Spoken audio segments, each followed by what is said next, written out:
The opioid crisis in the U.S. has reached the point where the Drug Enforcement Administration itself says it should be doing a better job. The United States continues to be affected by a national opioid epidemic, which has been spurred in part by the rise of opioid prescribing and misuse. The DEA can and must do better. Let's quickly break it down. In a span of 17 years, 200,000 people have died as a result of overdose. Deaths involving opioids increased 4 times from '99 to 2016. And every day, more than 650,000 opioid prescriptions are issued in the U.S. And the DEA blames doctors. Indiscriminate prescribing can endanger patients' lives. Doctors take an oath to do no harm and provide the best care for their patients. First, do no harm. This is the basic principle to practice medicine. But is it fair to pin the blame on doctors when it's the DEA itself that registers individuals and companies to sell controlled substances? And guess what? Their funding is dependent on it. DEA must set fees at a level that ensures the recovery of the full costs of operating the various aspects of the diversion control program. In 2017, the DEA claimed that it issued 1.7 million licenses, around 500,000 more since 2008. A pharmacist who prescribed drugs to almost all of his clients is now serving jail time for it. Ground zero is West Virginia, where doctors write 138 prescriptions for every 100 people. Did you write 325 prescriptions the first week of January for more than 19,000 oxycodone pills?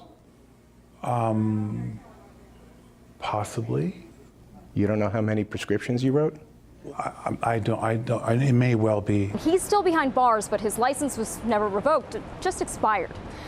Well, a DEA report showed that criminals are often allowed to continue practicing medicine even after doing their time. In one instance, a doctor who was selling prescriptions for controlled substances to undercover police was sentenced to 5 years supervised probation, but never lost his license. If that's not shady enough, the agency issued licenses to individuals that had a history of drug abuse and trafficking. Here's one example. A doctor was granted a medical license after 2 drug-related arrests. The first time he was arrested, it was for cocaine distribution, and the second for cocaine use, only to be issued a license 8 years later.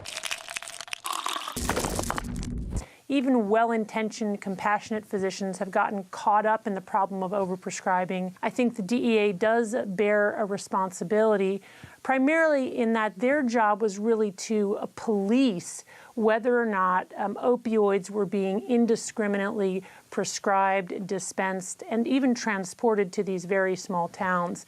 And they didn't do their job in that regard. But why is it that licenses are rarely revoked? Well, the acting head of the DEA believes the system is to blame.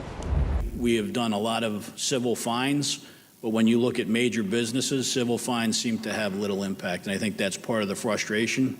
I think the key to it is where states either don't have the ability to connect with each other, or the systems actually aren't being used is highly problematic. And the way the system works means we're only seeing the tiniest fraction of licenses revoked. We're talking 0.014% out of 1.7 million licenses.